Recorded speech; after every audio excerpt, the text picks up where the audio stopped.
It is astounding how significantly one idea can shape a society and its policies. Consider this one. If taxes on the rich go up, job creation will go down. This idea is an article of faith for Republicans and seldom challenged by Democrats, and has indeed shaped much of the economic landscape. But sometimes the ideas that we are certain are true are dead wrong. Consider that for thousands of years, humans believed that the Earth was the center of the universe. It's not, and an astronomer who still believed that it was would do some pretty terrible astronomy. Likewise, a policymaker who believes that the rich are job creators and therefore should not be taxed will do equally terrible policy. I have started or helped start dozens of companies and initially hired lots of people. But if there was no one around who could afford to buy what we had to sell, all those companies and all those jobs would have evaporated. That's why I can say with confidence that rich people don't create jobs, nor do businesses large or small. Jobs are a consequence of a circle of life-like feedback loop between customers and businesses.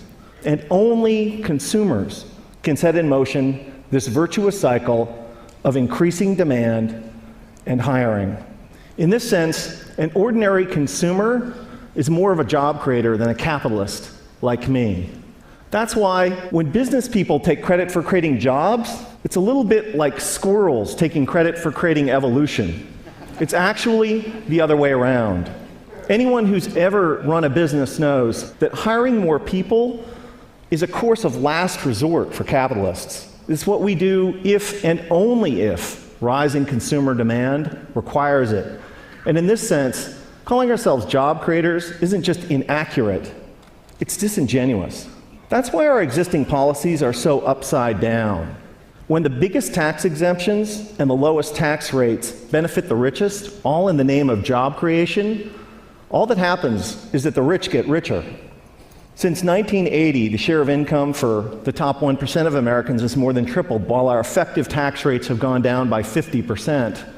If it was true that lower taxes for the rich and more wealth for the wealthy led to job creation, today we would be drowning in jobs. And thank you.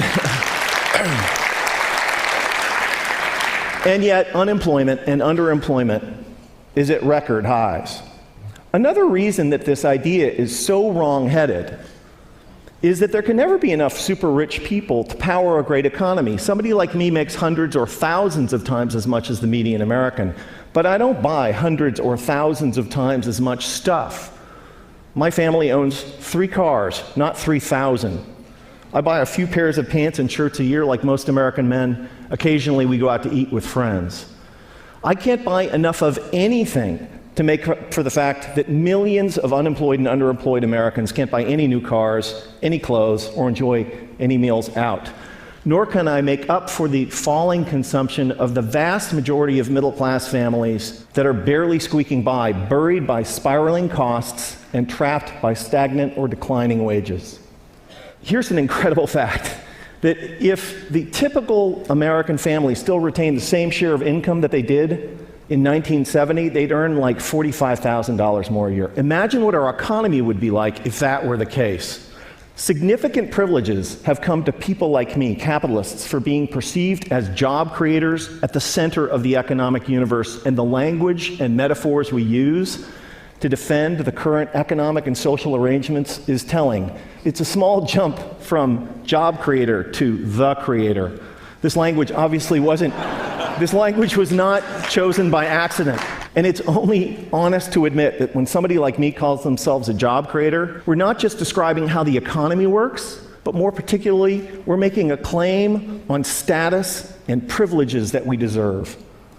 Speaking of special privileges, the extraordinary differential between the 15% tax rate that capitalists pay on carried interest, dividends, and capital gains, and the 35% top marginal rate on work that ordinary Americans pay, is kind of hard to justify without a touch of deification.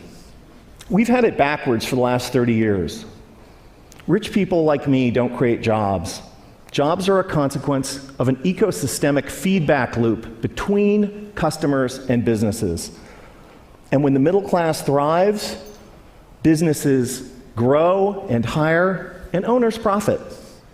That's why taxing the rich to pay for investments that benefit all is such a fantastic deal for the middle class and the rich. So, ladies and gentlemen, here's an idea worth spreading. In a capitalist economy, the true job creators are middle-class consumers.